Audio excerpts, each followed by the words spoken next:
Hey Executor, Wilfred Bowles here, and I am your execution coach. Today we're going to talk about how to add value anywhere you go. And we're going to bring up 3 points. The first point is respect time. Second point, become a giver. Third point, pursue you. So let's start with respect time. Well, we have to understand that time is the most valuable resource on the face of the earth. Like, it doesn't matter who you are, how much money you make, or what you do, you can never replace time, right? You cannot buy that time back. Now, we also have to understand that we all have the same amount of hours in a week, 168, nothing more, nothing less, and we have to make the most of them, right? And so I hired 3 guys, well, I shouldn't say hire 3 guys, I got 3 quotes to get a roof job on my old house. And one guy's appointment was at 8 o'clock, one guy's appointment was at 10 o'clock, and another one was at 12. Well, the first appointment showed up at 8 o'clock. He checked to make sure he was at the right address. Then he walked up to my door at about 8:02 and knocked on the door. So I greeted him, introduced myself. He gave me his quote, phenomenal presentation. Then I sent him on his way. The next appointment was for 10 o'clock. I got a phone call at 10:02 telling me that he had ran into some issues and that he'd be a few minutes late. Well, the guy showed up about 10:15. He got to my door at about 10:17, knocked on the door. It was a 10 o'clock appointment, but he didn't knock on my door until 10:17. I greeted the guy, introduced myself, phenomenal presentation. Then I sent him on his way. He gave me his quote. The last guy, the 12 o'clock appointment, truck pulled up in front of my house, 11:55. Knocked on my door right at 12 o'clock. I went outside, greeted the guy, introduced myself. He gave me his proposal, phenomenal presentation. He gave me his quote, and I sent him on the way. Which one you think I hired? Of course, the last guy. The last guy, I hired him because he respected my time.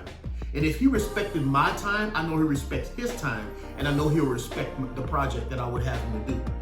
We have to respect time. My dad would always say, listen, if you're on time, you're late. Of course, if you're late, you're gonna be late, but the only way to be on time is to be ahead of time.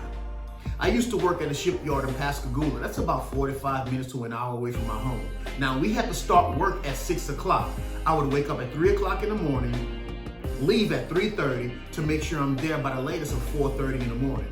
So you might ask, why in the world are you getting there so early? Well, because what if I caught a flat tire on the way to work? That's gonna set me back about 30 minutes. Then I'm gonna get to work at 5 o'clock. I still have an hour cushion.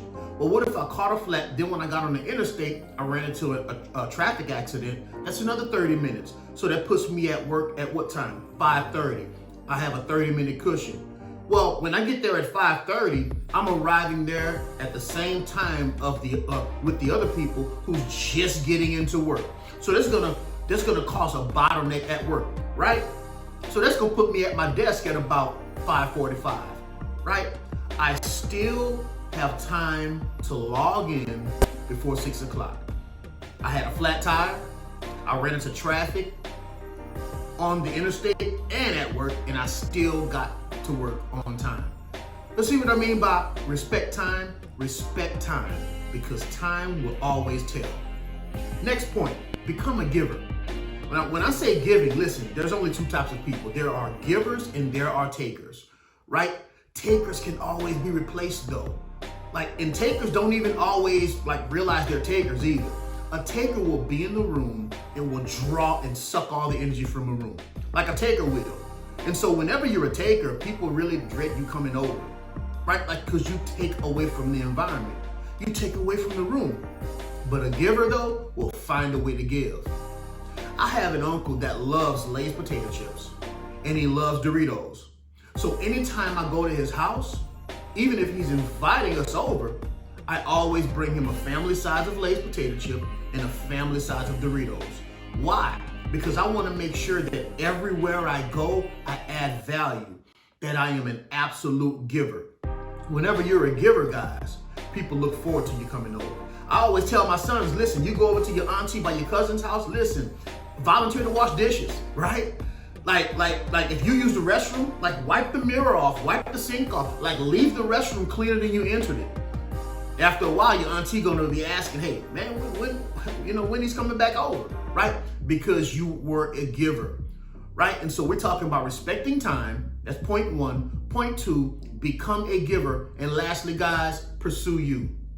When I say pursue you, I'm talking about continue to develop. Listen, there is no such thing as staying the same and still improving, right? In all honesty, everything that's living has to evolve. Everything living has to change. It constantly has to develop. If I walk into your house and you have a bouquet of roses on your kitchen table, and then I come back 2 weeks later, you have that same bouquet of roses on your kitchen table, and it looks just as red, like they look just as plump, that tells me that those roses aren't real. They're fake, right? Because real things develop. Real things go through a process, right? And so pursue you. Develop constantly. Always personally and professionally develop so that when you do add value wherever you go, it's an extremely high value. So there you go. How do you add value everywhere you go? You respect time, become a giver, and pursue you, and you will always add value no matter where you go.